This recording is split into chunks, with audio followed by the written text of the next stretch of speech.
E a gente vai começar o nosso debate de hoje, né? Vamos começar a falar um pouquinho aí sobre os campos de concentração aqui do Ceará, especificamente sobre a patrimonialização do campo do Patu. Ele que foi reconhecido como patrimônio histórico e cultural do município no ano passado, certo? E a gente vai discutir um pouquinho de quais as ações, como que iremos fazer a gestão desse patrimônio, né? Quais os caminhos que precisam ser tomados, quais os meios que a gente sabe que são grandes, né? Muitas políticas, muitas pessoas, muitas ações sociais, culturais estão envolvidas dentro desse processo. Então, estou só aguardando aqui a resposta do professor Aterlane para ele entrar no ar e a gente começar o nosso a nossa discussão. E você que está chegando, você já pode também ir deixando ao longo da nossa live a sua pergunta, né? Pode deixar aí para a gente poder aí responder um pouquinho, tirar suas dúvidas aqui Seja durante a bem-vindo, nossa live. professor. Eu já adiantei Obrigado. aqui mais ou menos qual vai ser o nosso assunto de hoje, então de antemão eu já vou deixar que o senhor se apresente e a gente vai começar as nossas discussões então sobre o campo do Patu, né? A patrimonialização deste nosso patrimônio cultural. Tudo bem, então eu começo com essa apresentação. Sou Aterlane Martins, sou professor do Instituto Federal em Quixadá desde 2010. E, nesse sentido, eu estou próximo a senador, estou na região do Sertão Central, o que é, para mim, bastante importante, né? E me configura como uma pessoa habilitada a falar nesse contexto local, regional. Penso que é importante destacar duas da minha biografia, nessa pequena apresentação, que me vinculam ao campo do patrimônio e, mais especificamente, às questões do Patu, né? Como um patrimônio cultural. Estou só tentando conectar aqui um Bluetooth da caixinha de som para melhorar para mim também. Pronto, tranquilo. Já vai À dar vontade.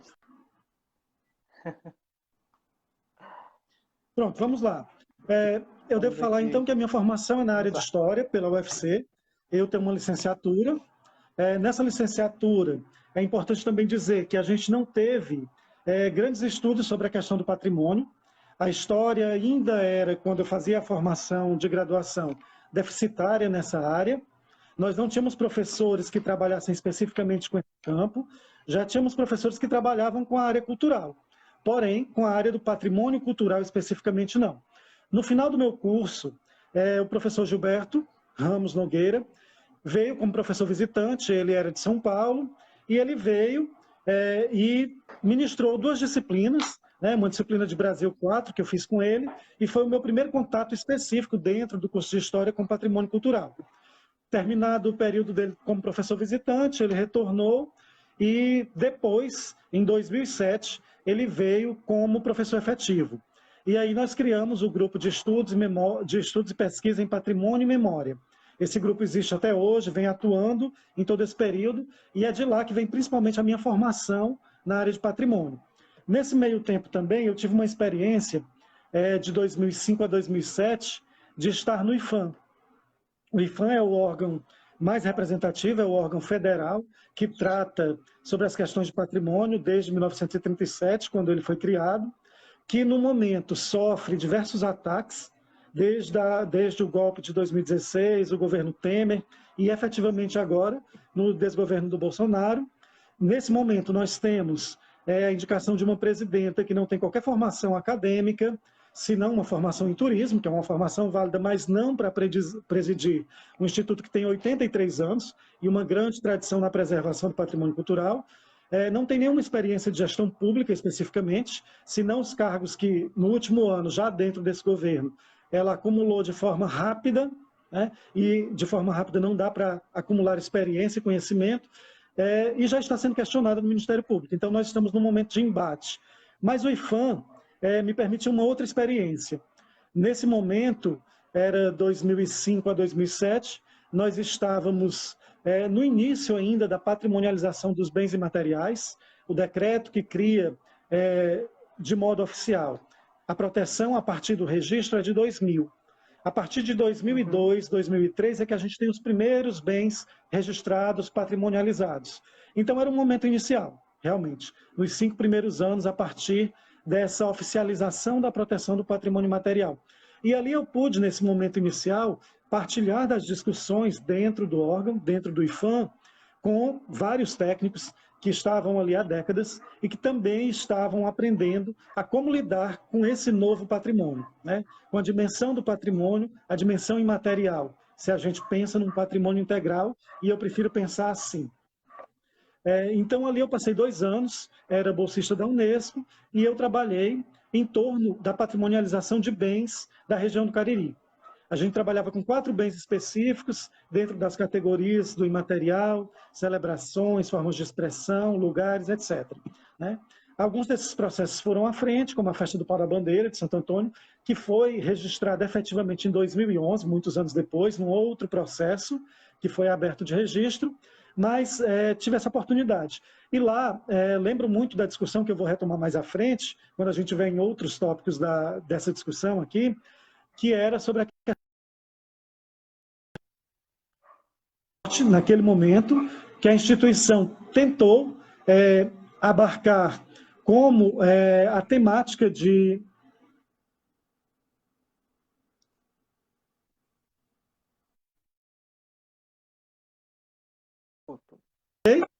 Continua a me ouvir?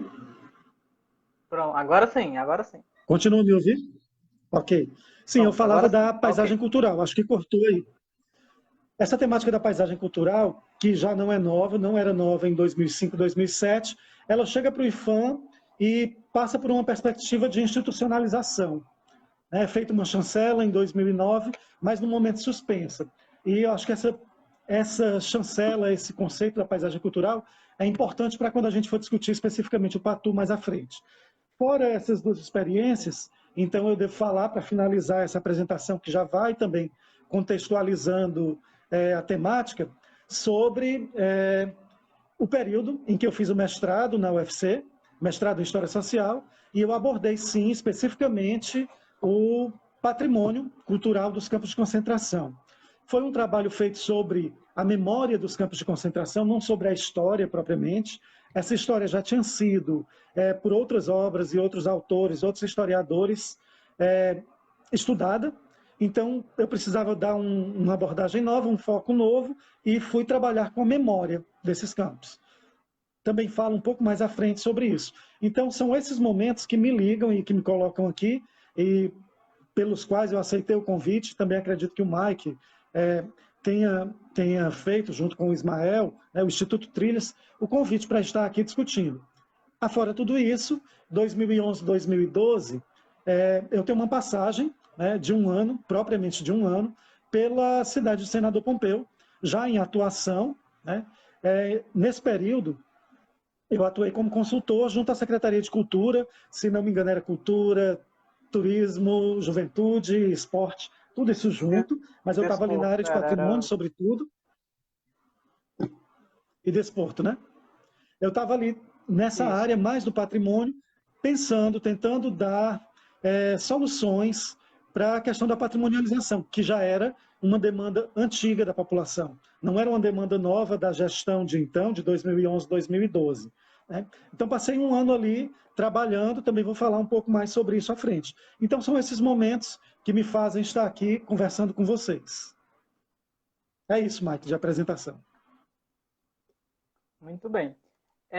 A gente vai entrar mais nessa contextualização agora sobre a questão dos campos de concentração, né? Talvez algumas pessoas que estão nos assistindo, claro que para a nossa região os campos de concentração eles já são algo muito falado, ainda mais depois da patrimonialização, houve-se uma repercussão muito grande, né, na mídia, mas muita gente ainda desconhece um pouco a questão dos campos de concentração. Então a gente vai abordar, assim, o professor vai abordar rapidamente esse contexto do que foi o campo de concentração do Patu, né? E a partir disso, esse desdobramento que vai vir nessa questão cultural, que vai gerar aí a caminhada da seca e, posteriormente, também a patrimonialização do sítio arquitetônico. Ok, então vamos pensar nessa contextualização, nessa história. É importante a gente pensar a década de 30, né? 1932, acontecia uma seca, mais uma das secas, secas cíclicas. Seca, é importante pensá-la como um fator natural, é um fenômeno natural, sim, mas ela implica em vários fenômenos sociais também. Em 1932, a gente já tinha experiência de ter passado por várias outras secas, algumas com grande destaque pelo quanto ela abalou a sociedade nordestina, cearense. E nesse sentido, em 1932, a gente já acumulava experiências da seca de 1877-79 e da seca de 1915. Nessas duas secas anteriores, o governo já tinha atuado na perspectiva de controlar as massas desvalidas do Estado. Né? Já tinha sido aventado os abarracamentos, né? Que eram locais onde se concentravam, onde se reunia os flagelados da seca, os retirantes. E em 1915 isso se avoluma, se especializa, mas em 1932 se encontra um modelo ideal. O modelo ideal para o governo agir.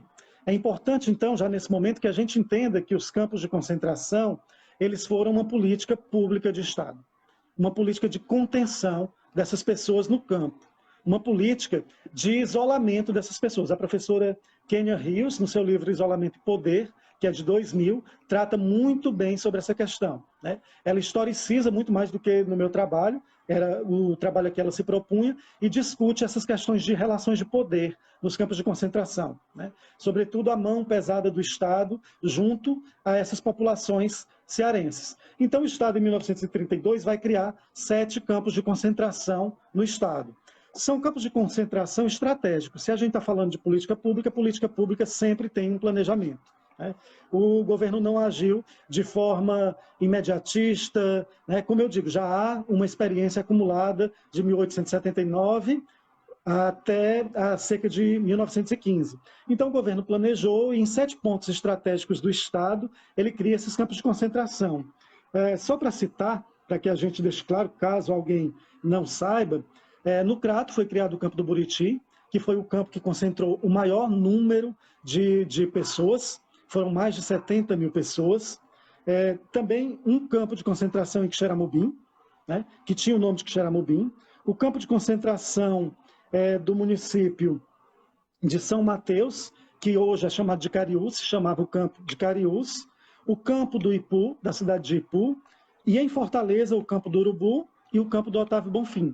Além desses 6, o campo do Patu, que é o campo ao qual a gente vai se referir, é o qual eu me detalhei também estudar a memória. O campo do Patu ele tem algumas particularidades. Né? Todos os campos que foram criados nessa época, eles têm particularidades, especificidades de serem maiores, de serem menores, de terem mais pessoas ou menos pessoas concentradas, da atuação dessa política do governo na perspectiva da saúde, da higiene, do controle social, na perspectiva também do acompanhamento religioso. Tudo isso tem especificidades para cada campo. Né? Fortaleza, com 2 campos de concentração, tinha um número muito reduzido de concentrados. E tinha, na medida do possível, do que a gente possa hierarquizar a organização e a qualidade dos serviços oferecidos nos campos de concentração, era o que melhor se colocava. Claro, a gente está na capital, a capital é sempre vitrine, então a política pensa nisso. Então esses campos, eles eram mais higienizados do que os outros, eles tinham um atendimento diário, né? Eles tinham um melhor racionamento alimentar. Então, isso é também planejado, isso é também efetivado dentro dessa política pública. No campo do Patu, a gente tem, então, rapidamente, para ir chegando no fim dessa pequena historicização, contextualização, o campo do Patu ele vai concentrar mais de 20 mil pessoas.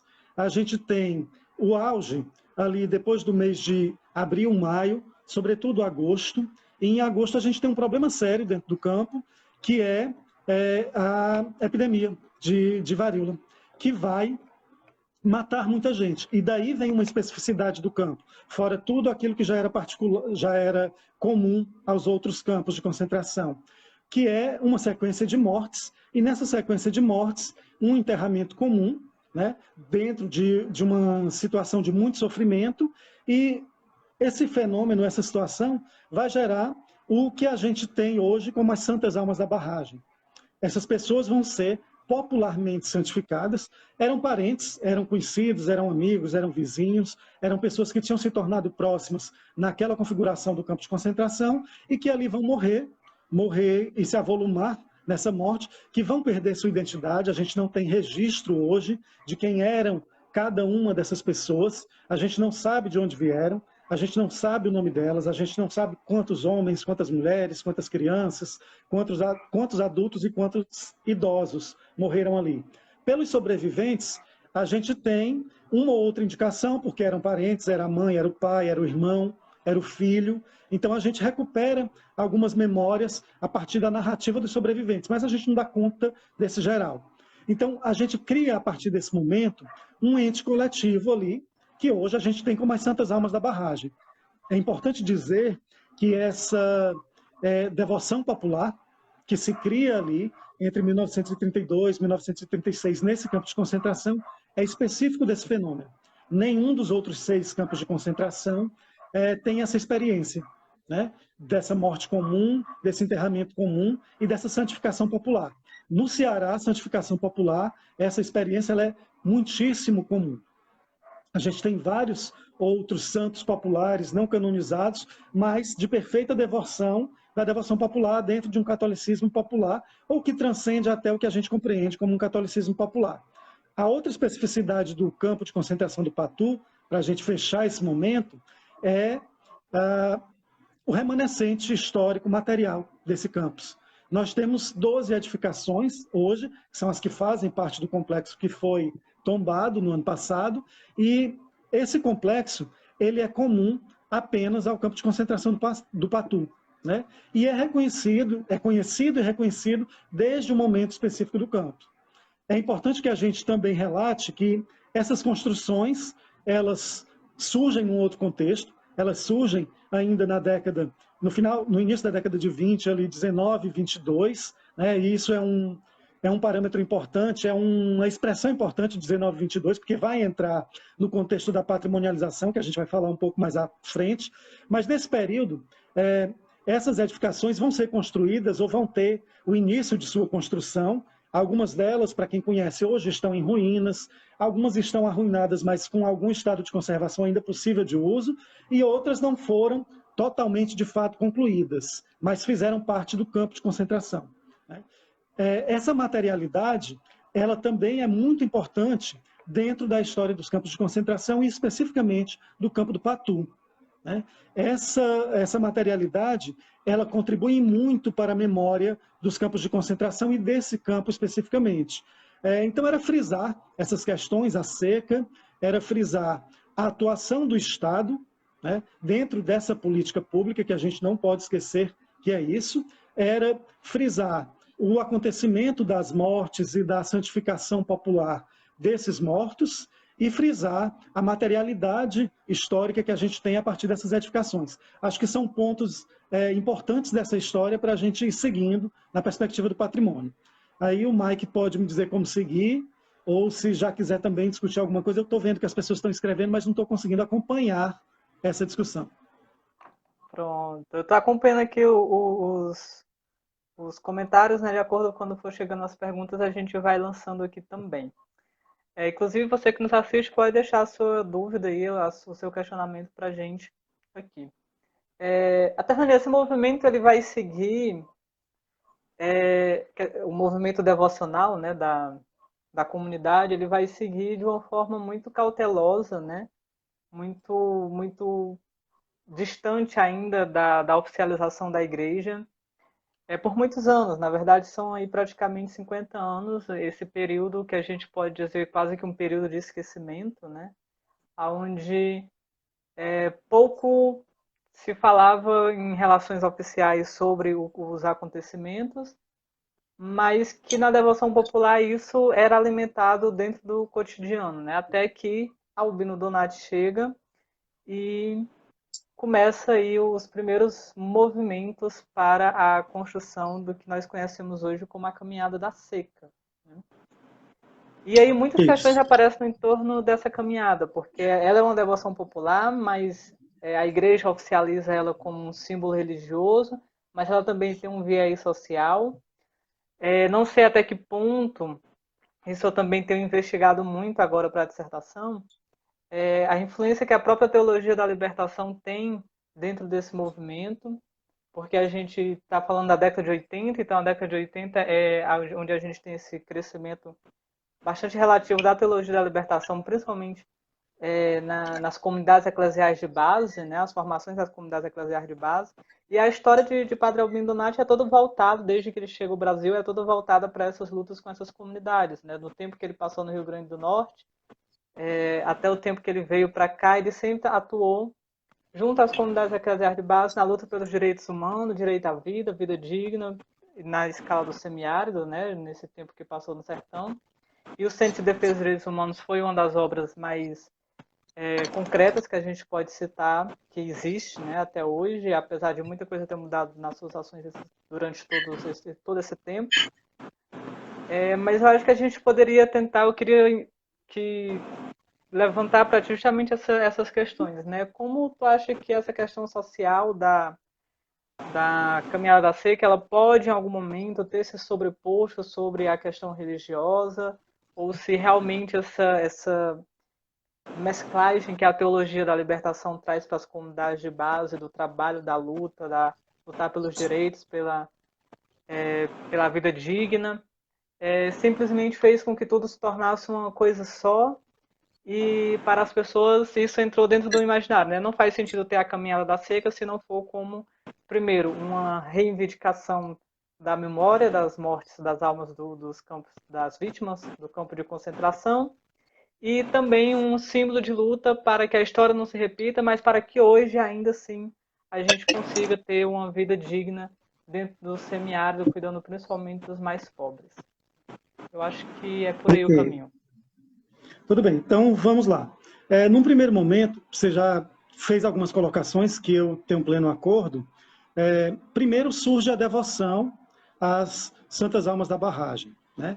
Que não tem uma configuração social mais complexa, a gente desconhece, na verdade, mas ela surge dentro daquele contexto ainda do campo de concentração. O campo se acaba em 1933 e ela segue com as famílias que saem do campo e voltam para a sua vida, né? Então, no meu trabalho, no mestrado, eu chamei esse período, de 1932 a 1982, eu configurei essa devoção como uma devoção silenciosa ou uma devoção familiar. Né? Era nesse contexto, é nesse contexto que eu vejo, em primeiro momento, a devoção às Santas Almas da Barragem. É a partir daquelas pessoas que conviveram com os mortos e, posteriormente, das pessoas que vão conviver com essas pessoas que são sobreviventes no campo de concentração. Então, uma devoção muito restrita, muito limitada às pessoas que viviam ali em Senador. Talvez alguém que tenha voltado para a sua cidade, para o seu estado, também tenha guardado essa devoção. É um outro registro que também a gente ainda não conseguiu efetivar para de fato saber, mas é um detalhe. Mas é importante a gente pensar sobre isso. São 50 anos em que essa devoção existe, que ela prossegue, então com certeza que ela vai tomando forma. A gente sabe que dentro dessa devoção existe uma ritualística. Essa ritualística, ela inclui esse deslocamento, esse caminhar da cidade até o espaço do cemitério da Barragem, que vai se tornar um espaço sagrado, o espaço de devoção propriamente, e o cemitério da Barragem, como ele está constituído hoje. Né? A gente não tem a descrição exata da constituição dele naquele momento do campo de concentração. A gente sabe que eram valas comuns onde foram enterrados os mortos que iam se sucedendo a cada dia. Mas esse espaço hoje é um espaço cercado de um muro de alvenaria, né, que tem alguns símbolos, tem aquela capela, tem os pequenos túmulos que vão, ano a ano, às vezes modificando de local, às vezes ano passado eu vi que tinha sido inserido um espaço como um tanque para reserva de água, né? E nesse espaço além da caminhada que se faz até lá, e eu não estou falando ainda de caminhada da seca, mas desse deslocamento, que tem todo um sentido penitencial, nas práticas, sobretudo, católicas, né? Caminhar, fazer uma peregrinação, essa devoção de um espaço a outro, e a gente sabe que não é um espaço curto, são quilômetros, a gente sabe que hoje tem a estrada, mas era uma estrada apenas carroçável, num sol escaldante, que é o do Sertão Central, que é o de Senador. Então, tudo isso configura para uma ideia de penitência, o que está muito dentro das práticas religiosas devocionais da Igreja Católica. Então, tem essa caminhada e no espaço tem a devoção, que eu entendo como uma simbologia muito própria, muito específica dessa prática às Santas Almas da Barragem, que é quando as pessoas chegam lá, além das orações silenciosas que fazem, eu não conheço nenhuma oração própria às Santas Almas, oração canônica não tem, porque as Santas Almas da Barragem não são reconhecidas como santas, né, pela Igreja Católica, mas existem orações que as pessoas fazem naquele silêncio que a gente percebe. E o ritual que eu falava é o aguamento, né, e a oferta de pão aos túmulos, né, aos túmulos que são simbólicos também, a gente sabe. Esse é um processo que, além de imageticamente, performativamente serem muito bonitos, né, são muito significativos, de ofertar pão e água para aqueles que morreram pela falta de pão e água. E isso é repetido. Quando isso se conformou, quem criou e como a gente foi seguindo e dizendo que isso se compunha da devoção às Santas Almas da Barragem, a gente não tem registrado, mas hoje a gente sabe que se efetiva e se efetiva dentro de uma tradição de 50 anos. 1982, chegada do Padre Albino, e o encontro do Padre Albino aí na cidade, com certeza, pelas caminhadas dele, pelos diversos distritos, pelos diversos bairros da cidade, a descoberta, né? Descoberta porque para ele era desconhecido, da devoção às Santas Almas, né? Ninguém antes disso tinha falado dessa devoção. A gente tem um registro dos campos de concentração em 1992, no livro sobre o Caldeirão, que é do professor Regis Lopes, né, mas ele dedica 3, 4 páginas aos campos de concentração, fazendo um paralelo dessa política pública à experiência do Caldeirão, que poderia ter sido adotado como modelo de política pública e não foi. Mas é esse pequeno confronto que ele faz, né, de um modelo que funcionaria e de um modelo que não funcionou. Mas passado isso, então, em 82, Padre Albino encontra essa devoção, e Padre Albino, que tem todo o mérito, né, tem que ser reconhecido como uma pessoa que chegou aí como um estrangeiro, mas que se reconhece nessas terras, nessas pessoas que contribuem muito, e o Mike já colocou numa perspectiva de uma igreja popular, que anima o povo a participar, né? Uma igreja que se faz a partir do povo, uma igreja que não é só espiritualidade, mas senão essa espiritualidade vivida, em toda a perspectiva da teologia da libertação, a partir das SEBs, a partir da formação dos sindicatos, da luta popular e política. Mas Padre Albino Donati tem uma dimensão que a gente não pode esquecer, e eu lembro muito, no dia da defesa da dissertação, que uma professora que estava na banca me arguindo, ela colocava que eu tinha carregado demais nas tintas, né? Isso quer dizer que eu tinha feito uma crítica muito pesada em alguns pontos à igreja, ao Padre Albino. Na minha perspectiva, né, e aí a gente como historiador não pode se negar à análise crítica, eu tenho que reconhecer que Padre Albino é um padre italiano.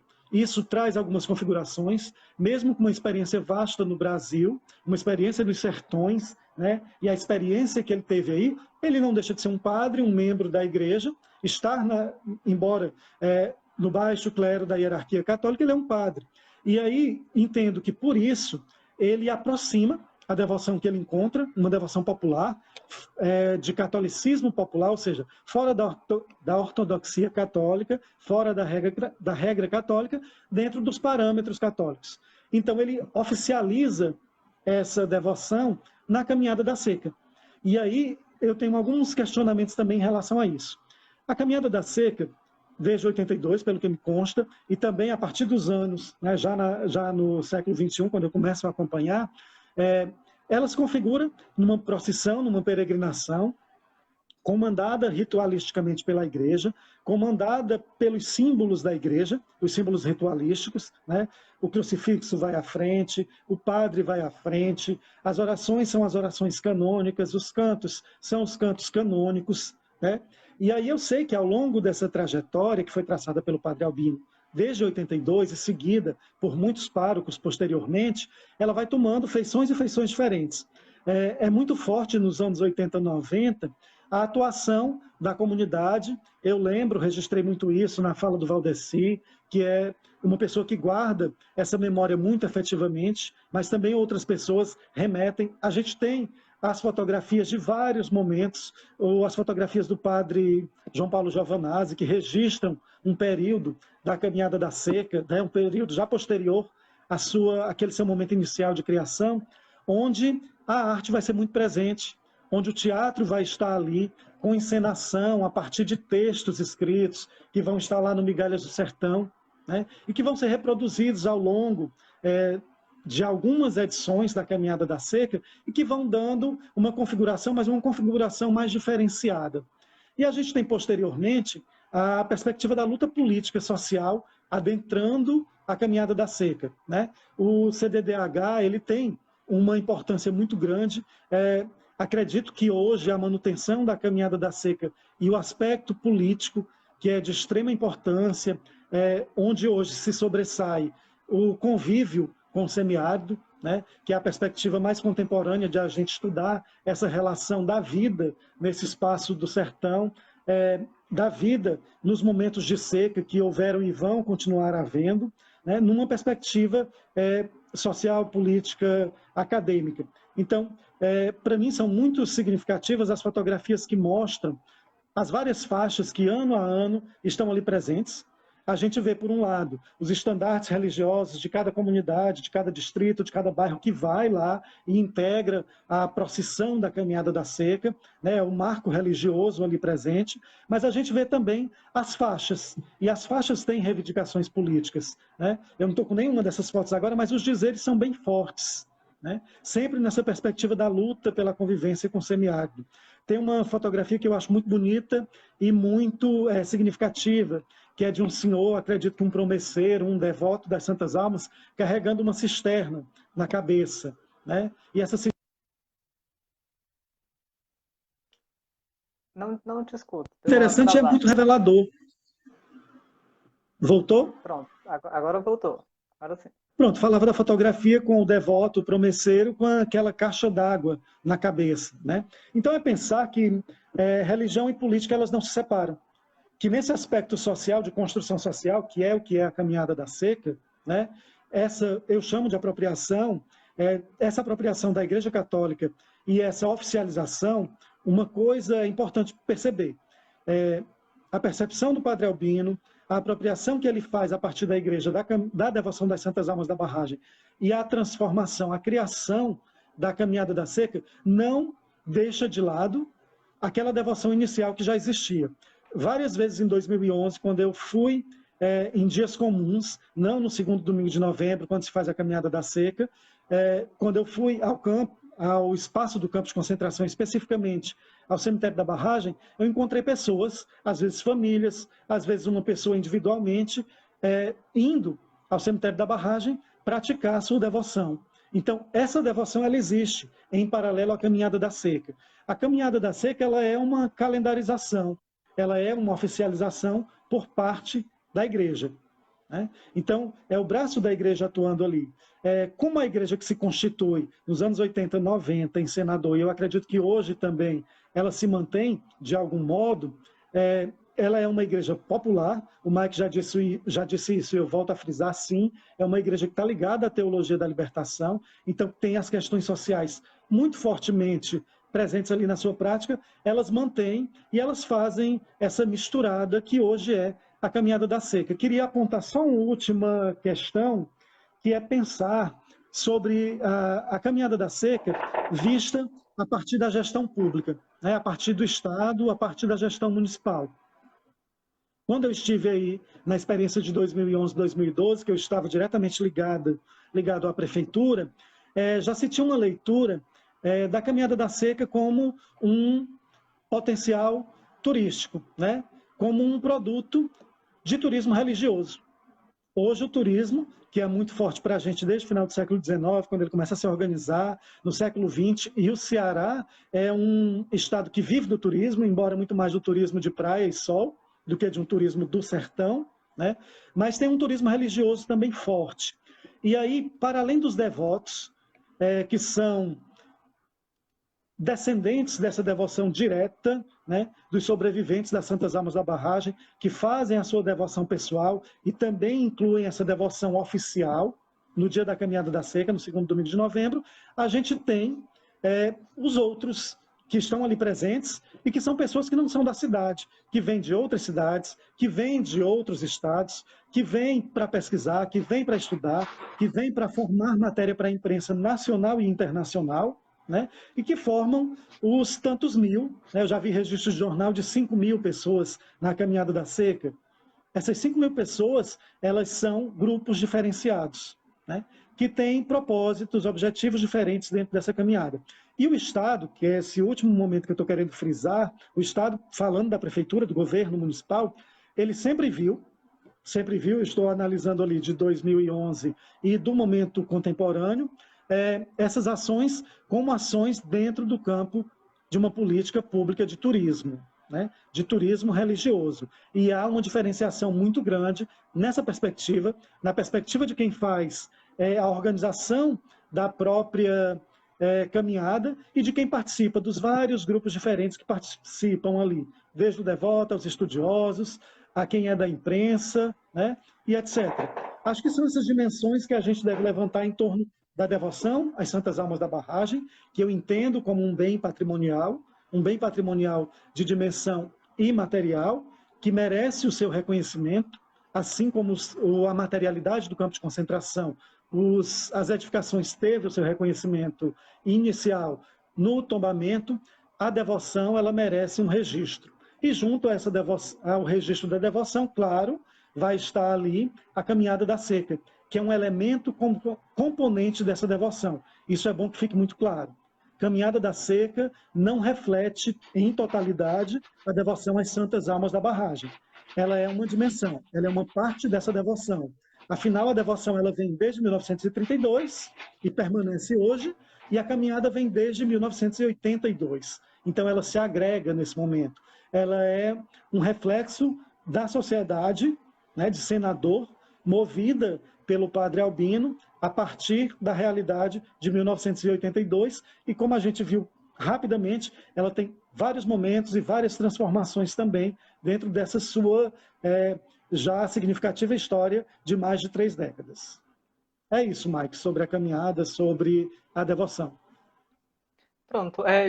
Atrelado, né, esse processo da caminhada, como tu já mencionou, principalmente a partir dos anos 90, né, para cá, nós tivemos um boom cultural, né, eu posso dizer assim, que é onde a gente vai ter a presença das equipes culturais, e aí tem a equipe 1922, né, nós tivemos uma grande ascensão do teatro, né, a gente pode lembrar muito bem das próprias peças do Dr. Valdeci, como também de toda a luta do Fran Paulo, o Instituto Casarões, também o Maninho, né? E todas uma série de pessoas que se juntaram e iniciaram um processo cultural a partir disso, né? O Flávio Alves com os primeiros filmes, sobre documentário sobre a seca, né? Sobre os campos e tudo mais. Então, esse movimento cultural ele vai chegar, acredito que como de uma forma complementar a caminhada para nós chegarmos, então, nos primeiros períodos de tombamento da área, né, que vão ser registrados aí já nos anos 2000. Então, também tivemos a presença muito forte durante alguns, já na história mais recente, do Fórum Popular de Cultura e Patrimônio do município, que era um órgão independente, mas que juntavam-se às lideranças municipais e de outras instituições para debater justamente as questões voltadas ao patrimônio e à cultura da cidade. Então, acho que a gente poderia entrar o teu comentário em relação ao movimento cultural como um todo, e a gente já entra para a patrimonialização. Ok. Então, você já citou várias dimensões importantes nesse contexto, né? Mas eu queria frisar, então, que a gente está falando agora de uma perspectiva da participação popular e da participação política dos cidadãos nesse contexto da memória dos campos de concentração, da história e da memória dos campos de concentração. Eu queria lembrar o padre João Paulo Giovanazzi, que quando chega é um outro padre italiano, que sucede o padre Albino Donati, que tem, no meu entendimento, uma importância também muito grande na conformação dessa memória, dessa história dos campos de concentração, né? É importante lembrar que, nesse contexto, é criada a escolinha, que gera os artistas, eu não vou lembrar o nome do artista agora, que é a Escolinha de Esculturas. Você pode me lembrar o nome dele? A escola de artes, que hoje quem está à frente é o Vamirez ainda, desde a da época, né? Pronto, O Vamirez, o Vamirez. Máximo, Isso. Essa por aí escolinha vai. ela é de extrema importância, porque ela reconhece o potencial artístico, né? Mas ela é uma iniciativa desses padres italianos. É importante pensar na dimensão da linguagem da fotografia, né? Da linguagem, da técnica da fotografia. A gente tem várias fotografias do padre João Paulo Giovanazzi, e lembro também que ele organizou algumas exposições, né, da Caminhada da Seca, dos espaços do campo de concentração, né, das edificações propriamente, e isso vai consistindo na criação de uma memória, vai criando uma narrativa sobre isso, e é a partir da arte, né? E a arte tem esse poder grande de mover as pessoas. No meu estudo, eu percebo e só consigo pensar numa participação popular mais efetiva, uma participação política dos cidadãos, a partir da década de 80, final da década de 80, todo aquele contexto de redemocratização, né, de uma democracia já efetiva depois da Constituição de 1988, a forte atuação dos jovens, né, alguns profissionais já formados, como o Valdeci, outros, como o Adriano, que estava estudando, fazendo história na UES, né, e vai fazer o seu trabalho final sobre a barragem e o campo de concentração em si, né? E todos os outros que foram se juntando, e que os nomes vão me faltar no momento, e é sobretudo através da arte, quando eles organizam a equipe 1922, quando eles organizam as semanas culturais do Sertão de Banabuiú, né? E eles vão movendo ali a partir do público escolar, né? E o público escolar é sempre importante nessas movimentações. Hoje, quando a gente fala de educação para o patrimônio, educação patrimonial, quando fala de educação em museus ou educação museal, esse é o público efetivo, porque a gente sabe que atinge um grupo formado, uma coletividade, e essa coletividade ela é uma coletividade que multiplica, né, o que ela aprende, porque são jovens, porque são crianças, elas guardam e elas multiplicam esse entendimento. Então, essa equipe 1922 e todas as pessoas que estavam participando dela, no entorno dela também, vão contribuir com as suas ações a partir da arte para formação dessa memória e para a atuação política. E aí, a politização, até a judicialização, a legalização dessa memória, ela começa a ter uma outra força ali. E a gente tem que lembrar também que, nesse contexto, final da década de 80, nova Constituição, a Constituição de 88, ela traz o patrimônio cultural numa outra definição, uma definição nova, que aí sim inclui, de fato, todas as memórias de todos os grupos sociais, formadores da nação brasileira. E nisso você pode incluir os sertanejos em situação de seca, os flagelados, os retirantes, e é dessa memória que a gente está falando quando está falando do campo de concentração ou da devoção às santas almas, né? Perceber que o que esse grupo social viveu, criou, experimentou, experienciou, ele é um patrimônio cultural, pode assim ser considerado. E é dentro desse contexto que todos esses grupos vão trabalhar, a partir da cultura, a partir da arte. Você citou aí o Flávio, o audiovisual ele é extremamente importante até hoje, né? Talvez seja a linguagem, seja no vídeo, né, no cinema, seja na fotografia, o que mais tem feito uma difusão, né, dessa memória e a construção de uma narrativa.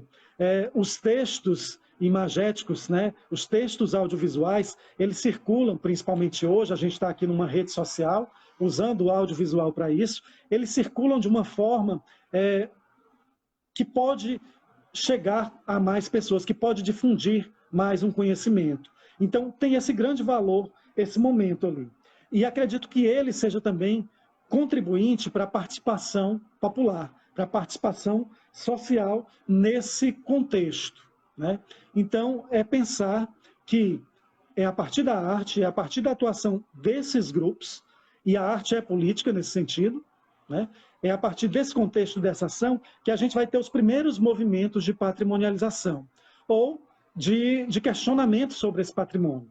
É ali que vão se organizar os primeiros abaixo-assinados, é ali que se vai pedir e se criar os processos de leis de iniciativa popular, né? É ali que se vai causar os enfrentamentos na Câmara Municipal, os enfrentamentos ao prefeito, e eu me lembro de várias matérias de jornal onde essas questões vão repercutir, onde, para fugir das responsabilidades, os gestores de então se diziam incompetentes para julgar a matéria, e iam assim adiando por mais de 20 anos o início da patrimonialização de fato, né, oficial desses bens. Paralelo a isso, a patrimonialização, que não ocorre só quando ela é oficial, não apenas com o tombamento ou com o registro, ela ocorre quando as pessoas fazem um reconhecimento e quando as pessoas atribuem valor aos bens culturais, né, aos bens que elas produzem, às práticas que elas vivenciam. Isso já acontecia desde a década de 30, na década de 80 e adiante. Então, compreender o campo, o espaço, a materialidade do campo de concentração ou as práticas devocionais em torno das Santas Almas da Barragem, a Caminhada da Seca, como patrimônio cultural, tem esses dois vieses. Tem essa patrimonialização não oficial, que já acontecia e que é bastante reforçada com esse movimento popular de atuação dessas pessoas e dessas instituições. E, por outro lado, a questão da oficialidade, da legalidade, né, a partir do processo de tombamento e do processo de registro, que é ainda inexistente, né, mas vai ser possível a partir da criação das leis no município, né, ou então na dimensão nacional, na dimensão estadual, que foram provocadas também. É importante a gente lembrar que tanto o IPHAN, o órgão federal, quanto o Departamento de Patrimônio, né, ou os vários nomes que ele teve dentro da Secretaria Estadual de Cultura, foram provocados em vários momentos e também foram omissos, também se negaram a dar o devido reconhecimento. Visitaram o espaço, fizeram alguns relatórios, mas sempre havia uma negativa justificada, né, ou com tentativa de justificativa, porque eu acho que as justificativas não se sustentam. No caso do IPHAN, era que o bem não tinha uma relevância nacional, que o acontecimento dos campos de concentração e do campo de concentração do Patu, eles importavam mais para a localidade, para a regionalidade, então tinha que ser visto pela Secretaria de Cultura do Estado, pela Secretaria de Cultura ou pelo órgão do município, pela prefeitura, dentro de Senador Pompeu. Assim o IPHAN recusava sua responsabilidade, como recusa até hoje. E eu compreendo que tem um valor nacional, sim. A Secretaria de Cultura do Estado também abre um processo, mas deixa esse processo parado por mais de 20 anos e vem reabri-lo há 2, 3 anos atrás, né? E esse processo está lá, mas também está parado hoje. Seja nos momentos anteriores ou agora, a Secretaria de Cultura, que teve uma atuação menos omissa agora, a Secretaria de Cultura do Estado, ela dizia que esperava a Prefeitura Municipal tomar as iniciativas. Já foram tomadas, né? A gente sabe o contexto de patrimonialização, de tombamento das edificações, é um contexto de pressão, é um contexto de judicialização. A gente sabe que havia um termo de ajustamento de conduta do Ministério Público, né? Então, essa patrimonialização, esse tombamento foi feito por força, por ordem de justiça. Não foi feito por um entendimento político, de interesse político que partisse das gestões locais. Foi feito por força judicial, né? Era uma ordem de justiça que se tem que cumprir, embora tenha demorado, tenha ultrapassado o prazo. Creio que em 2018 eu participei de uma reunião com o Ministério Público, e essa reunião, o prazo faltava alguns meses, né, para se extinguir. E o tombamento veio se esticando até se realizar em julho do ano passado, quando houve, né, toda uma celebração, toda uma efusividade em torno do tombamento, que é importante que se celebre, afinal, é um primeiro passo dentro de uma caminhada de mais de 30 anos de reivindicação popular, de mais de 30 anos de luta política, né? Então, é bom que se comemore, mas é bom que se faça a crítica também. Claro, e a gente tem também, a partir de agora, as dificuldades de como será feita essa gestão realmente dentro da área, né? Porque por mais que a gente tenha esse processo oficializado, né, pelo tombamento municipal e registro da caminhada, nós sabemos que não existe, pelo menos não é publicizado, os planos de ações que serão feitos para a área. Nós sabemos que existe, sim, uma intenção, né, de ser realizada intervenções dentro do contexto local. Possivelmente, né, será proposto, e isso sim, nós não temos especificamente fontes de dentro dos órgãos de cultura, no caso a Secretaria de Educação, né, que é a qual a cultura está ligada atualmente, sobre essas questões. Mas o que nós já ouvimos desde lá da própria cerimônia de tombamento, né, para cá, é que será feita algumas intervenções e possivelmente o restauro desses casarões também estarão dentro desse meio. E aí se busca-se, né, pelas últimas notícias que foram expedidas aí pelos jornais do Estado, recursos para investimentos dentro da área, né, junto ao Ministério do Turismo, que agora é quem praticamente está liberando isso, e também por ter esse viés turístico, né, o apelo turístico para o campo, ele está muito mais presente do que qualquer outra ação cultural ou social. E aí é onde entra algumas questões que são preocupantes, porque nós temos uma comunidade local dentro da área do sítio Patu. Então a gente tem famílias que moram ali, que ocupam alguns daqueles casarões, né, que por muitos anos foram elas praticamente que manteram eles, que impediram que eles entrassem no processo de arruinamento. Então, como agir, né? Na verdade, a gente não sabe como a gestão municipal vai agir com isso, como essas pessoas vão ser inseridas nesse processo, se permanecerão, se serão realocadas, como os movimentos culturais vão participar disso, o que será que vai ser realmente lá, se lá vai ser um sítio histórico, mas vai ser utilizado especificamente para promoção do turismo e cultura, ou se vai ser para promoção educacional ou para promoção empresarial. Nós sabemos que o patrimônio ele está sujeito a essas várias formas de uso, né? E isso é o que não está claro ainda, né? São quase 10 meses após o tombamento e nós ainda não temos efetivamente a publicização de políticas públicas para a intervenção e o uso do sítio do Patu.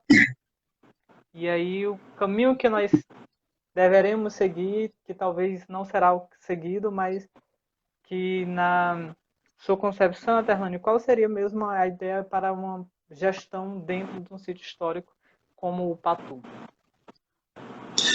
Nós falamos um pouco da história, né, tentando historicizar esse processo todo, da década de 30 até hoje. Nós falamos também um pouco sobre a questão da patrimonialização, e aí já na patrimonialização, e também nessa historicização, a questão da presença popular e da importância da presença popular, sem a qual não existiria essa experiência e a memória dela e todas as práticas em torno dela. E a gente chega agora para falar da gestão, né? Já configurado um patrimônio cultural e um patrimônio cultural oficializado. Nessa perspectiva, uma primeira coisa que eu quero ressaltar é que qualquer gestão feita de qualquer patrimônio cultural, de qualquer bem patrimonial, seja ele material ou imaterial, no contexto contemporâneo, ela deve ser uma gestão popular, ela deve ser uma gestão coletiva. O Estado não é o único detentor e o único responsável pela gestão dos bens culturais, dos bens patrimoniais, dos bens patrimonializados oficialmente. A partir do momento que se faz um tombamento, e aí a gente tem que compreender que o tombamento ele é um ato administrativo, é um ato legal previsto em lei, né, com uma vasta experiência no território nacional. O tombamento ele se dá através de um processo, ou seja, ele tem um início, um meio e um fim. O início desse processo é um estudo sobre o bem que se quer patrimonializar. Hoje, eu desconheço o processo em si, o processo físico, né? O que foi juntado para que se justificasse o valor desses bens? E é importante a gente pensar nesse processo físico, nessa documentação, porque não apenas para a gestão que está no momento, a gente sabe que gestões são passageiras, mas para gestões que virão, é importante saber em que se baseia a definição desse bem como um bem cultural. Por que se tombou os casarões? Né? Como se tombou? Quais são os valores elencados? São valores dentro do patrimônio arquitetônicos, históricos, são valores afetivos, são valores econômicos. O que motiva essa patrimonialização? Né? E isso deve constar nesse processo, né? Que é um processo quase sempre longo, leva alguns meses, por mais que a história seja conhecida, por mais que quem esteja processando dentro do campo administrativo sejam pessoas que conhecem essa realidade, o Estado e a sua burocracia requerem uma documentação. Então, num primeiro ponto, era preciso que a gente tivesse acesso a essa documentação, que eu não tenho, né, de como se configura o processo de patrimonialização do campo do Patu, que, se eu não me engano, o bem está titulado Sítio Histórico Cultural do Patu. Se eu não me engano, é esse o título que está lá no tombamento. Isso já diz alguma coisa, que o valor histórico, né, o que esses bens materiais contam de história, da história local, da história estadual, da história nacional, eles têm de valor para ser reconhecido como patrimônio. Né? Quando a gente ajunta o adjetivo cultural, então a gente amplia em muito o significado disso. Né? Mas que concepção de história e que concepção de cultura move esse tombamento? É nesse processo que ela vai estar dita. E é a partir dessa concepção de história e de cultura, já que o sítio está tombado como sítio histórico-cultural, se eu não me engano, né? A partir disso, a partir dessas concepções, desses conceitos e concepções, é que a gente vai poder pensar nas práticas. Mas a gente pode pensar nas práticas por suposição, e os pensamentos que eu vou apresentar aqui, eles são por suposição. Né, já que a documentação ainda não está publicizada, embora a publicização seja um dos princípios do Estado. Né, a gente tem que ter acesso às informações do que é um processo público, para poder pensar e poder contribuir. Nesse processo, eu lembro, na lei que foi revisada agora em 2018, se eu não me engano, a lei original é de 2006, né, a lei de 2018 de tombamento e uma lei criada, que é a lei de registro, elas trazem a definição de como esse processo deve acontecer e elas incluem ali um item que é extremamente importante, que é a participação do Conselho de Tombamento, né? Ou do Conselho de Preservação do Patrimônio Cultural do município.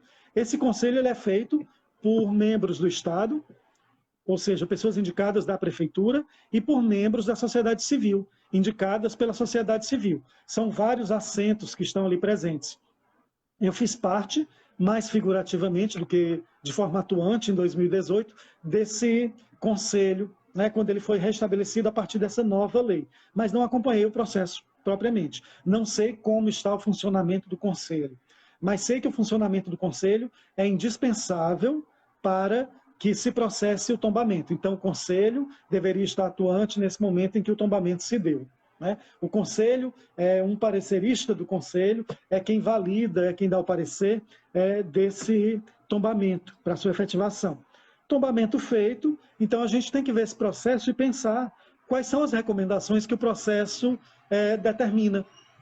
O processo não só reconhece o bem, ele diz como esse bem deve ser tratado a partir daí, como é que vai se dar a preservação, a proteção propriamente dita desses bens. Como a gente está falando de bens materiais, com certeza consta nessas recomendações a preservação material, pelo que passa um processo de restauração. Né? Não é um processo de reforma, é uma outra coisa que a gente sempre deixa claro, distingue. Né? Não é chegar lá e reconstruir, não é chegar lá e simplesmente pintar, retelhar, né? Não é chegar lá e colocar portas de volta, né? Telhado de volta. Não, é todo um processo de estudo que vai tentar levar esses bens, esses remanescentes materiais, ao que de mais próximo ele pode chegar ao bem original ou, em alguns momentos, dependendo da escolha de quem esteja fazendo esse processo, escolher que marcas do passado, que marcas de cada momento devem ser mantidas.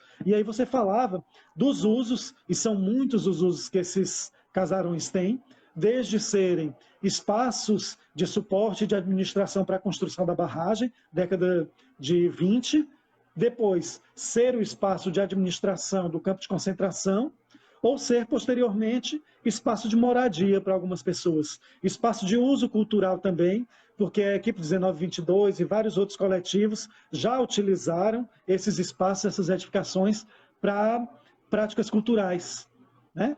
Em vários momentos diferentes. Então, os usos eles são diversos. E guardar a memória desses usos é também importante num processo de restauração. Então, um primeiro ponto que se deva pensar e que deve estar ali é um processo de restauro desses bens, para garantir a sua materialidade, para garantir que os bens não vão ruir, não vão cair, não vão se acabar materialmente. É um processo caro, que certamente a prefeitura, com o seu orçamento, não dá conta, então ela vai ter que ir na União, né, no governo federal, pedir isso. Hoje, como as relações com a iniciativa privada são fortes, talvez ter um aporte financeiro também da iniciativa privada. Esse aporte não quer dizer uma participação obrigatória na gestão desse bem, porque a gente sabe como a iniciativa privada, e sobretudo na perspectiva do turismo, trata os bens culturais, e esses bens são bens culturais que estão dentro de um campo do patrimônio, que é um campo muito delicado. A gente está falando de uma memória que é uma memória traumática, que é uma memória difícil, que é uma memória de dor e de sofrimento, que aponta para a sua superação, para a vida, para a esperança. Afinal, a gente tem os sobreviventes, tem as pessoas que hoje guardam e vivem essa memória, essa história, né?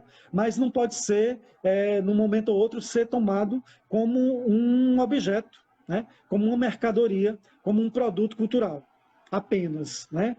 Pode ter uma relação, não digo que deva, mas pode ter uma relação com o campo do turismo, né? Mas temos que pensar que turismo é esse.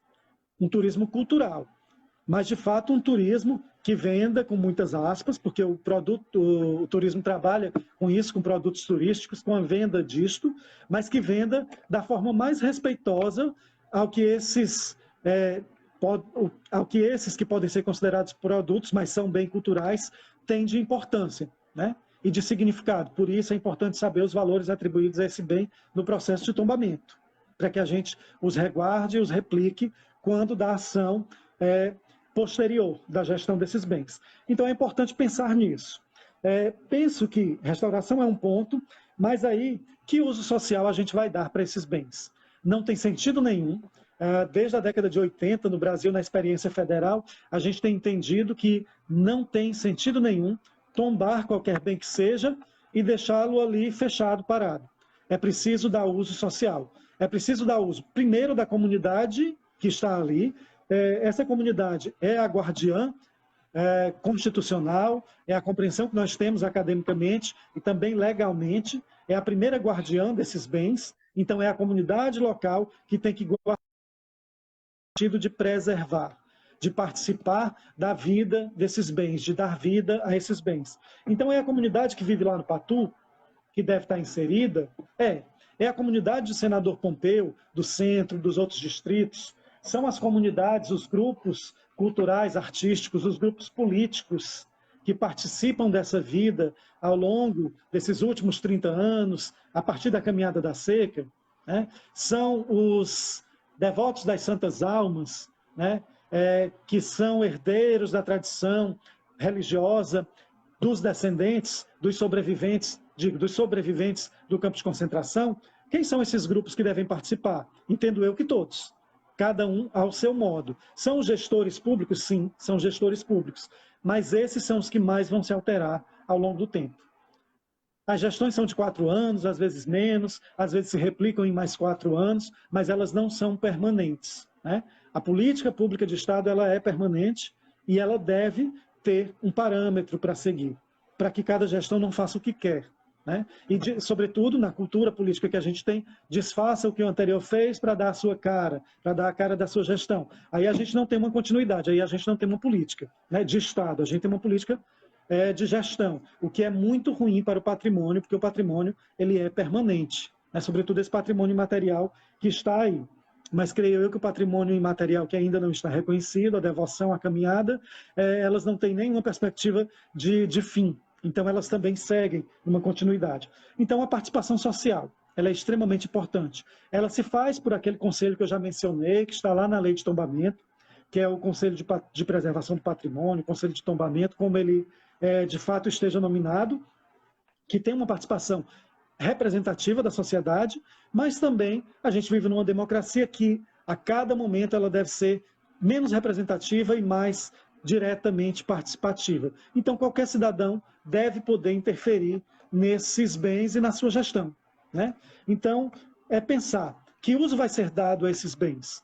Consulta-se a população, né? E consulta-se a população num processo amplo, né? Eu sei que as escolas de Senador Pompeu e vários educadores da cidade têm destaque nisso, têm propriedade nisso, trabalham anualmente nas escolas com os seus alunos e, consequentemente, com a família desses alunos, em torno da história e da memória do campo de concentração. Essas pessoas podem efetivamente participar. Não a gente fazer apenas aquelas audiências públicas que às vezes são simulacros de uma participação social, de uma participação popular, né? Acontece ali, entre quatro paredes, dentro da Câmara, se ouve 2, 3 pessoas, se discute um pouco, mas às vezes você tem um pré-plano que é aprovado ali e segue, né? Então, penso nesse sentido. A participação popular ela tem que ser efetiva e efetivada a partir desses canais de participação. O fórum que você falou que existia em um outro momento, eu creio que nesse momento ele não está em atuação, eu creio, né? O Fórum de Cultura e Turismo, né? Mas fóruns a gente pode criar a qualquer momento. Fóruns são instâncias não governamentais, né? São instâncias sociais, políticas, né? Tem várias ONGs, você destacou algumas, né? Os pontos de cultura que atuaram e alguns que ainda atuam, né? Como ponto de cultura aí no centro, nos distritos, eles podem retomar, né, essa discussão que eles já fizeram, as ações que eles já fizeram e colocá-las como práticas necessárias, como práticas que podem se efetivar num plano de gestão, num plano de salvaguarda desse patrimônio que já é oficial, ou seja, que o município já tem a obrigação de preservar. Preservação é um conceito muito amplo. A gente não está falando aqui só de restauração, né? Só da manutenção material desses bens, mas do uso, da vida que esses bens vão ter, que é tão importante quanto a sua subsistência material. Então, pensar que a gente vai estar obrigatoriamente circulando em 3 dimensões: a dimensão da educação, a dimensão da cultura e a dimensão do turismo, consequentemente. No contexto atual, que é um contexto terrível, muito danoso, das políticas culturais, da falta delas, na verdade, e, em particular, das políticas de turismo, das políticas de patrimônio, a gente teve uma mudança radical do IPHAN, que sai da pasta que deixou de existir, que era a pasta da cultura, para a pasta do turismo, né? A gente tem uma turismóloga desqualificada, gerindo momentaneamente, eu acredito por mais alguns dias, até a contestação judicial se dar e essa nomeação cair, gerindo o maior órgão de cultura do país, de patrimônio do país, o IPHAN, e a gente sabe que o que acontece no IPHAN é um reflexo do que vai acontecer provavelmente nos estados e nos municípios. Então a tendência é que o turismo tome de conta, seja a dimensão que vai se sobrepor à educação e à cultura nessa política de preservação do patrimônio do sítio histórico do Patu. Eu acho que a luta tem que estar em torno disso, né? De que o turismo ele esteja presente, de que ele ocupe a sua dimensão, porque ele faz parte dessa realidade da década de 80, 90, dos anos 2000. Né? As políticas de turismo elas podem não ser danosas ou não serem tão danosas, né? Se esse turismo for pensado a partir da cultura e a partir da educação. Se ele for pensado unicamente a partir do mercado, aí certamente a gente tem uma política que vai ser muito mais destrutiva do que preservadora do patrimônio cultural, né? Pensar esse plano de gestão, então, é pensar a partir dessa coletividade. O Estado tomando a frente, sim, porque é a obrigação legal dele, a partir do momento que tombou, então a Prefeitura tem que fazer isso. Ela pode optar a fazer de forma democrática, que é o que eu entendo como correto, chamando todos os agentes populares, sociais que queiram se inserir, sejam agentes institucionais, sejam agentes individuais, sujeitos, cidadãos, locais e de fora disso também, né? Então, é assim que deve correr esse plano. Na última semana, eu tive a notícia de que se está organizando, no âmbito da Prefeitura, uma publicização sobre o tombamento, né? Então, é de se esperar que nesse material que vai virar público, creio eu, em breve, a gente possa ter um contexto real do que motivou o tombamento, né, do que motivou a patrimonialização, e de algum plano mínimo que haja nessa perspectiva da preservação, né? É esperar isso, e não só esperar, eu estou dizendo esperar porque a gente tem essa notícia de que virá a público essa informação, mas é também começar a tomar as iniciativas de forma organizada, junto ao Estado, provocar o Estado, e o Estado muitas vezes só tem trabalhado a partir de provocações. A gente vê isso ao longo dessa trajetória toda da patrimonialização do Patu, né? É provocar institucionalmente, é provocar de forma cidadã, às vezes também individualmente. É isso, Mike. Então, se tiverem questões, você pode colocar e a gente vai conversar. Pronto. O Ismael deixou um comentário com 2 questões aqui para a gente no Facebook.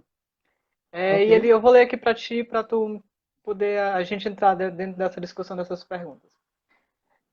Professor Aterlane, poderias fazer alguma colocação acerca do processo de patrimonialização da caminhada da seca dentro desse processo de patrimonialização do campo? Ela chegou a ser inserida, o processo é o mesmo, segue junto ao mesmo movimento que se dá com os casarões, ou é algo separado? Certo.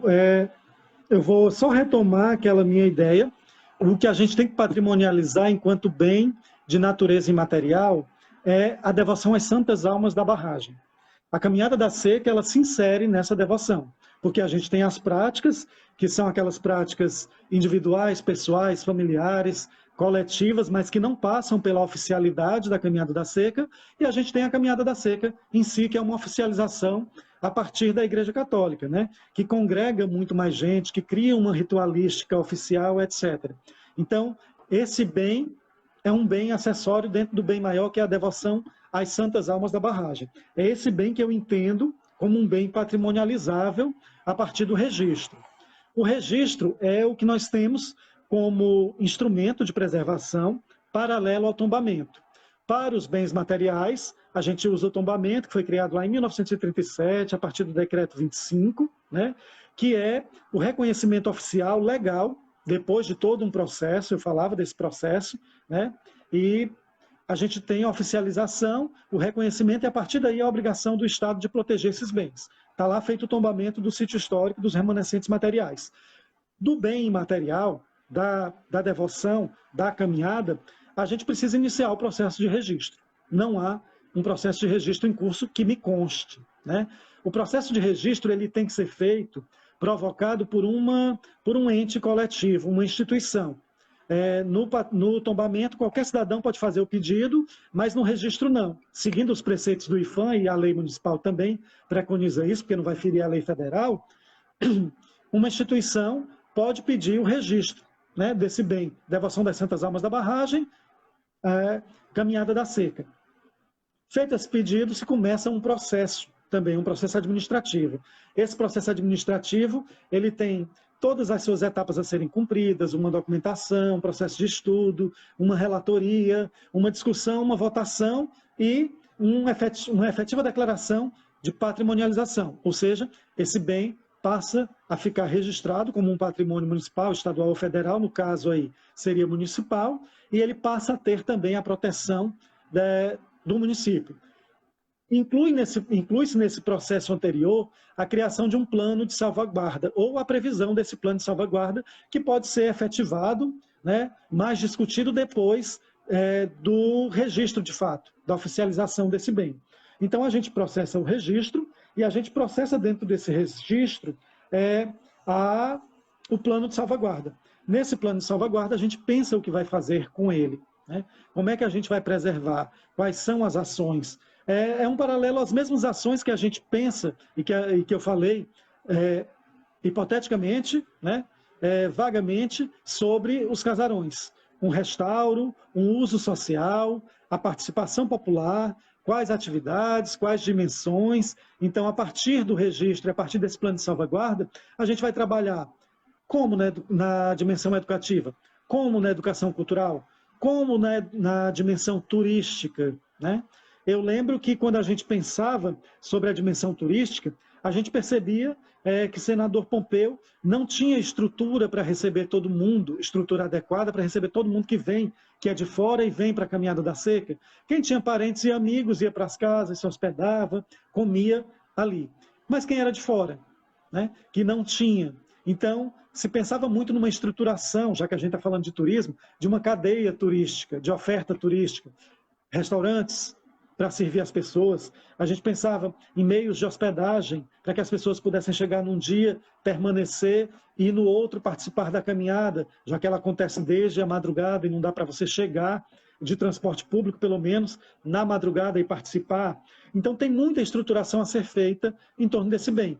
Tudo isso deve ser discutido dentro do processo de registro, né? Até a sua efetivação de fato, que vai passar por essa documentação, a discussão e a determinação pelo Conselho e o decreto municipal de registro do bem como patrimônio, né?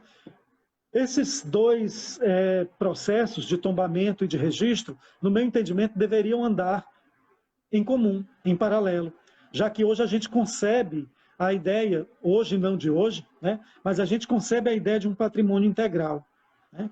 A Caminhada da Seca, a devoção às Santas Almas, não está dissociada dos bens materiais que estão ali, né? Se num outro momento as Santas Almas da Barragem, as pessoas que se tornaram as Santas Almas da Barragem, viviam naquele território, usavam aquelas edificações enquanto campo de concentração, e depois de mortas foram enterradas no cemitério, que é também uma edificação, o cemitério da Barragem, né? O que se processa depois como imaterial, a devoção, a procissão, os rituais, eles estão todos interligados, né? Não tem como fazer a devoção das Santas Almas da Barragem num outro espaço que não o cemitério da Barragem. Então, o imaterial e o material, eles estão interligados. Então, talvez administrativamente, né, de uma forma pedagógica, para que a gente compreenda as naturezas, as dimensões dos bens material e imaterial, a gente precisa fazer essa separação. Mas, em realidade, o patrimônio ele é integral, né? O que faz ter valor o casarão da inspetoria, né, o hospital, a oficina, o cemitério, a estação, todas aquelas edificações, é o valor que a gente reconhece neles, né? E esse é sempre um valor imaterial, né? É sempre o valor afetivo, o valor político, o valor histórico, o valor arquitetônico, que a gente atribui dentro das nossas concepções a esses bens materiais. Então, é nessa perspectiva que se pode e que se deve, no meu entendimento, fazer uma patrimonialização desses bens. Certo. A Sara trouxe também uma questão, já trazendo agora para o nosso contexto atual, né? Ela está trazendo o contexto político atual do país, que, de certamente, ele é algo muito preocupante, principalmente no sentido da falta dos investimentos de políticas públicas de patrimônio. Então, ela quer saber como que você avalia esse cenário e quais os impactos que isso pode ter aqui no Sertão Central. O cenário nacional ele é drástico, como eu já disse. Primeiro, a gente tem o deslocamento do IPHAN, da pasta da cultura, que foi extinta, porque a dimensão cultural não tem nenhum valor dentro desse desgoverno que está aí. Ela vai para o turismo, e um turismo pensado a partir do mercado, não pensado a partir da cultura, não é um turismo cultural que a gente pode esperar, não é nenhuma política de turismo cultural, mas de um turismo bem predatório, bem comercial, bem mercadológico mesmo, né? Inclusive criminoso, porque acho que a gente lembra de umas falas de quando o presidente que está aí falava dos estrangeiros virem numa perspectiva, inclusive, de fazer um turismo sexual no Brasil, né? Então, isso vai se esboçar em qualquer dimensão do turismo que se venha fazer à frente. Então, não acredito num turismo respeitoso, já que a gente está tratando de bens de uma memória delicada, como eu dizia, e de uma memória religiosa, né? E o que se faz no plano federal se faz também no plano estadual e municipal. Aqui a gente tem umas exceções pela concepção do governo estadual, que é bem diferente da do governo federal, e espero que também as concepções do governo municipal do senador Pompeu sejam bem distantes e não alinhadas ao governo federal. Então, é difícil a gente pensar numa perspectiva de política de preservação qualificada nesse momento. O que eu já ouvi é de um projeto de busca por dinheiro em Brasília para o processo de restauração desses bens. Seria um ganho. Como há algumas ligações entre quem está na gestão da Superintendência Estadual do IPHAN hoje e, logicamente, a Prefeitura Municipal e o Governo Federal, poderia haver essa concessão, né, de algum recurso para isso. É obrigação do Estado, seja ele no âmbito federal, no âmbito estadual, fazer essa preservação. Então, isso seria um ganho, né, efetivo. E acredito que talvez o único que a gente consiga nesse momento, né, resguardadas todas essas questões. Então, como restauro, feito de forma qualificada e profissional, ele não seria danoso, que ele venha. As outras políticas, eu tenho muita dúvida que elas possam se efetivar, né? Não sei se nessas notícias que virão aí nos próximos dias, se terá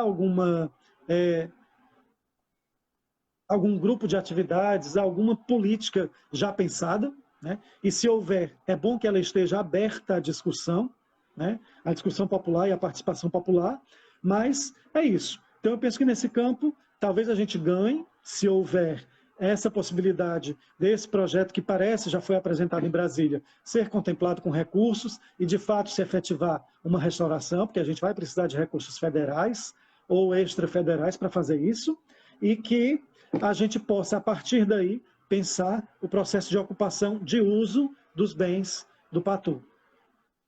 Penso que respondo a Muito Sara, bem, sim. muito bem. Nós já estamos avançando um pouquinho a hora, né? Então eu queria que a gente partisse para partir para os agradecimentos, né? Vou em primeira mão aqui, em nome do Instituto Trilhas, agradecer a sua disponibilidade, Aterlândia. A gente é muito bom sempre poder contar contigo, né, nas atividades do Instituto. Já é uma parceria desde quando o Instituto nasceu, praticamente.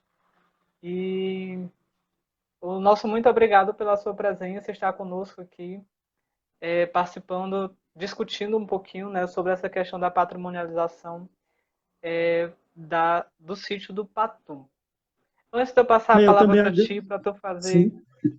tu fazer as suas considerações finais, eu só queria, de antemão, só avisar que essas lives, né, você que está nos acompanhando, as lives do Instituto Trilhas, elas vão estar ocorrendo é, praticamente todas as semanas. Semana passada nós tivemos a primeira falando sobre o Moreira Campos, o Valdeci esteve conosco lá no Instagram. Essa nós estamos aqui no Facebook com o professor Aterlânio falando sobre a patrimonialização do Patu. E a partir da semana que vem, e até o final de semana, a gente começa as divulgações, conforme a gente for confirmando as temáticas.